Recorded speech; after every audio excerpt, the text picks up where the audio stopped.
Hey there, my name is Chris Acton with Acting Creative, and this is a handwoven experience. And in today's episode, I'm going to talk about repeats in weaving drafts. So let's start with what is a weaving draft? A weaving draft is a visual representation of a pattern. Think of it kind of like a recipe for how the moving parts are going to come together to make this particular kind of fabric, right? That is kind of the gist of it. It is just a visual to show you where things go, right? So keep that in mind as we talk about repeats here. So as you are looking at a weaving draft, and by the way, I have an entire episode with the basics all about reading a weaving draft. So if this is all new to you, you might want to put it on pause and go watch that one first. But as you are looking at a weaving draft, an author will have different ways to indicate a repeat, right? You'll have someone like Ann Dixon who does a cute little curly Q. You'll have brackets are very common in something like Handwoven Magazine. You'll see brackets to indicate repeats. And I think the biggest thing to keep in mind is that put yourself in kind of the seat of the author. What are they trying to tell you?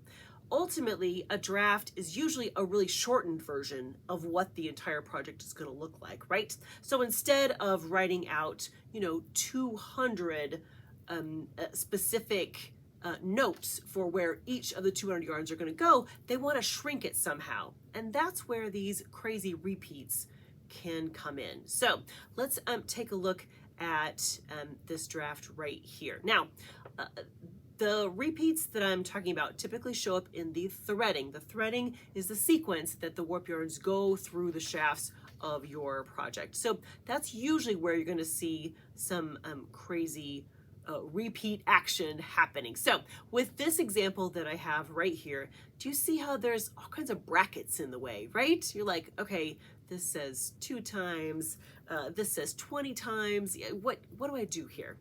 Well, I want you to imagine working kind of from the bottom up, right? So you're going to pay attention to the numbers that are closest to the threading first, right?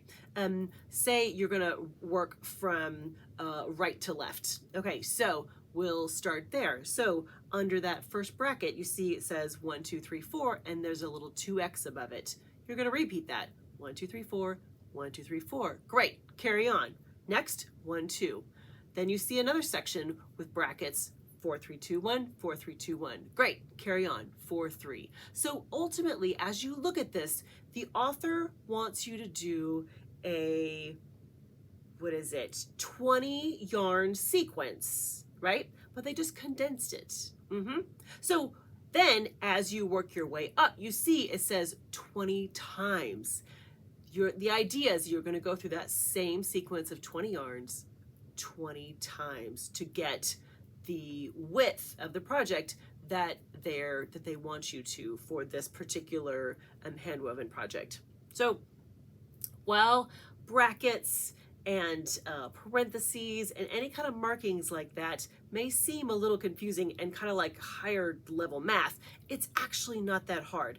The idea is just to kind of work from closest to the threading, follow the numbers, just don't overthink it, start at one spot and go through the whole thing, and then follow the brackets up from there. That'll give you the whole entire picture. And if you have any doubts, especially if this refers to a specific project, check the numbers, right? Start with how you think is supposed to be read and do the math and see if that lines up with what the author has stated there. That'll always give you a good indication of if you're on the right track or not. Hopefully the author has left you some good notes so that if there's anything hinky that you can be aware of that, such as markings for maybe a floating selvage or some other kind of craziness. So always watch for the notes from the author. But otherwise, there's really not a huge trick to it. And once you're familiar, you'll be like, oh, I got this, no problem. Just take it one step at a time, work from the threading itself and work up from there, and you'll be sitting pretty, no problem. So tell me, have you run into any kind of crazy drafts where the repeats were just really hard to understand. Has that come up for you? Or you're like, yep, Chris, I got this. No problem. All right, friends, I hope that helped, because especially as you get into more and more drafts and projects and more experience, you're going to run into this. So I just want to make sure that you understood what you were looking at. All right, have a wonderful week, my friend. Happy weaving.